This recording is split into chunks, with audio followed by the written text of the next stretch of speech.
Bonjour à tous. Alors, aujourd'hui, le chapitre sur la reproduction, c'était chez les animaux, mais aussi chez les plantes. On reverra les fleurs, on a vu un peu en sixième déjà. Là, sur cette fiche, la reproduction, bah, c'était surtout le mot fécondation qu'il fallait revoir. Enfin, tout ce qu'on fait sur cette fiche, c'est pour bien comprendre, revoir ce que c'est que la fécondation. Alors, chez les animaux, on avait vu chez l'homme, donc c'est pour tous les animaux, c'est pareil. Il y a toujours le mâle qui a des spermatozoïdes quelque part et la femelle qui a des ovules. Ça, si on oublie déjà ça, c'est fini, on est bloqué dès le début, hein. Alors, sur ce schéma, je vais remettre directement donc, les étapes à faire. C'était compléter ce schéma, la poule, le coq, voir un petit peu ce qui se passe, où sont les spermatozoïdes, où sont les ovules, parce que c'est ça le but quand même, de voir où ils sont, où est-ce qu'ils se rencontrent, parce que c'est bien la rencontre des deux, ovules, spermatozoïdes, qui va créer la première cellule d'un être vivant, hein, que ce soit chez l'homme ou chez tout le monde, chez tous les animaux. C'est le même principe. Donc les dessins, je vais les... Ah, pardon, les étapes, c'était le schéma. Les phrases pour voir un petit peu qu'il y avait deux façons de faire la fécondation chez les animaux, hein. C'est pas juste les animaux ça couple, voilà, il y a un mâle, il y a une femelle. Non, il y a vraiment deux façons qu'il fallait distinguer. Et puis aussi comment les ovules et les spermatozoïdes ils peuvent se retrouver. Parce que même déjà dans le corps d'un animal, c'est immense pour eux. Un spermatozoïde c'est tout petit. Aller du corps du mâle jusqu'au corps de la femelle, pour lui, on dit même chez l'homme, hein, on dit chez beaucoup d'animaux, c'est comme pour nous si on devait courir depuis la surface de la Terre jusqu'à la Lune, par rapport à notre taille, ça fait une sacrée distance, c'est immense. Bah oui, bah pour eux c'est ça, un spermatozoïde c'est tout petit, donc la distance qu'il a à parcourir, retrouver l'ovule, bah, c'est pas si évident que ça.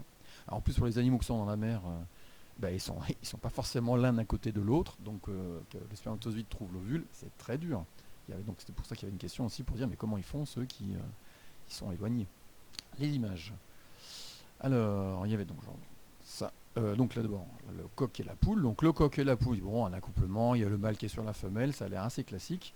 Mais chez les oiseaux, presque toujours, il n'y a pas d'organe pour la copulation. Donc c'est juste que les orifices sont l'un en face de l'autre. Donc il fallait dessiner les petits spermatozoïdes. Je vais écrire, je ne sais pas si tout le monde l'avait vu, mais donc les noms qui étaient placés, bien sûr que le mâle, il a des testicules, comme tous les mâles. Donc coq, on peut mettre mâle à la place de coq. Les testicules, on voit les spermatozoïdes qui sortent. Donc j'ai rajouté dans le coin spermatozoïde. Alors on voit la tête du spermatozoïde, il y a une petite partie à l'arrière normalement, puis ça fait le flagelle, donc c'est sa nageoire, pour qu'il puisse se déplacer. Les flèches rouges qu'il fallait mettre, enfin rouges et verts, moi j'ai mis, on met les couleurs qu'on veut, hein, pour dire les spermatozoïdes, il y a une couleur pour eux, ils sont allés jusque là dans le corps de la femelle. Donc oviducte chez la poule, c'est bon, en fait c'est l'utérus quoi, hein. Chez toutes les femelles, il y a forcément un utérus. Le départ, c'est le vagin. C'est pas, il y a des garçons souvent qui connaissent que ce terme-là, vagin, mais la suite ici, qui est vraiment plus en profondeur, c'est l'utérus. Chez la plupart des animaux, c'est bien séparé vagin-utérus. Là, on voit pas trop. La femelle est là. Normalement, ils ont deux ovaires, les animaux. Chaque ovaire a plusieurs ovules, des centaines d'ovules. Donc, il y en a un qui sort, et des animaux où il y en a plusieurs qui sortent d'ovules. Les spermatozoïdes ils descendent, ils arrivent. Bah, la rencontre entre les deux, le mot important, il était là. Fécondation. Ah oui, quand les deux se rencontrent, ils se réunissent et ça forme plus qu'une seule cellule, la cellule œuf. Donc l'ovule, il est là dans l'ensemble. Alors l'ovaire, on voit pas bien. Normalement, c'est une seule grosse masse l'ovaire. Hein. Chez d'autres animaux, là, sur ce schéma, on a l'impression qu'il n'y a que les ovules, mais l'ovaire, il contient tous les ovules. Trajet d'ovule en vert, hop, avec une flèche à mettre. Trajet des spermatozoïdes, donc SPZ d'un spermatozoïde. Voilà pour la poule et le coq. Bon, c'est assez classique.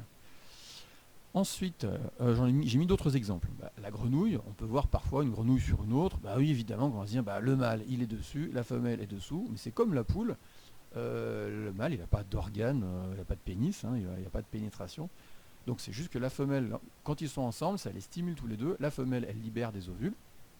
Donc c'est des grosses boules qu'on voit dans l'eau autour d'eux, là, toutes gélatineuses, donc il y a une protection autour de l'ovule. Et puis le mâle, il libère ses spermatozoïdes. Donc ce qui fait que le mélange spermatozoïde-ovule, il est là. Il est en dehors des animaux. Donc il n'y a pas de protection. Hein. Les oiseaux qui passent, les poissons qui passent, ils peuvent récupérer les ovules fécondés là, qui vont donner des têtards. S'il y a trop de poissons dans le coin et trop d'oiseaux, là, ils risquent de perdre tous leurs œufs. C'est pour ça qu'ils en font beaucoup finalement. Enfin, eux, ils réfléchissent pas. Ils vont pas se dire tiens, je vais en faire beaucoup. Mais bon, ils en font beaucoup. C'est la stratégie pour être sûr qu'il y en a au moins quelques-uns qui survivent. Hein. Donc une autre vue de près pour montrer que ça, si on trouve ça dans une mare, oui, c'est des œufs de grenouille. La protection gélatineuse autour de chaque œuf. Et puis l'œuf en lui-même, donc la première cellule Là c'est peut-être déjà un peu développé pour que ce soit bien noir comme ça, hein, qui est au centre. Donc là si on récupère ces œufs, on les met dans une bassine, on peut les voir se transformer en têtards. Après si on met pas une grille par-dessus, si vous voulez faire ça à la maison, hein. Si on met pas une petite grille par-dessus qui bouge pas, les oiseaux ils viennent, ils se servent, en 2-3 jours il n'y en a plus des œufs dans la bassine, hein, si on laisse ça dehors. Voilà.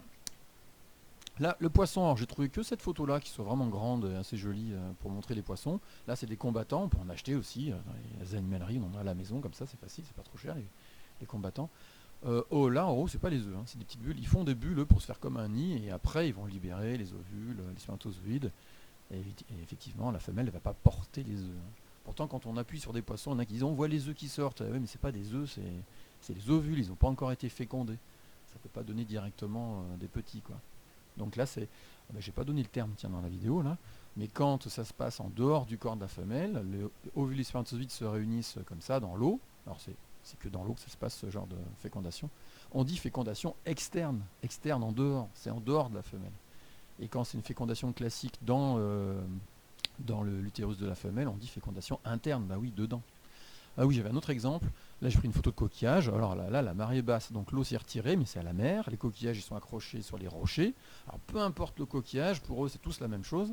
Alors oui, un coquillage, c'est un animal, hein. À chaque fois que je dis ça, il y a toujours des enfants pour dire ah bon, c'est un animal. Bah oui, dedans, il y a quelque chose de mou qui bouge.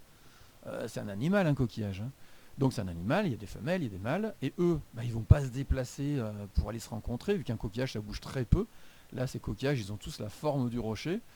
Donc quand ils grandissent, bah, ils prennent bien la forme du rocher, ils risquent pas de se déplacer très très loin, ils vont pas loin, les huîtres, les patelles, les moules, tout ça, ça se déplace pas, on dit que c'est une vie fixée, et pourtant c'est bien les animaux. Tiens, il y en a des petits là aussi, c'est des animaux, hein, qui ont comme des petits crochets qui s'ouvrent là, et en fait il y a des petites les branchies qui sortent pour respirer, pour attraper des petits animaux microscopiques à manger. Donc comment ils font pour se reproduire, vu qu'ils ne vont pas se rencontrer, mais du tout. Des fois ils peuvent être écartés de plusieurs kilomètres et pourtant ils vont faire des petits. Et ben ils vont libérer ovules et spermatozoïdes dans la mer. Ce qui fait que quand on prend une goutte d'eau de mer, ben voilà ce que ça donne.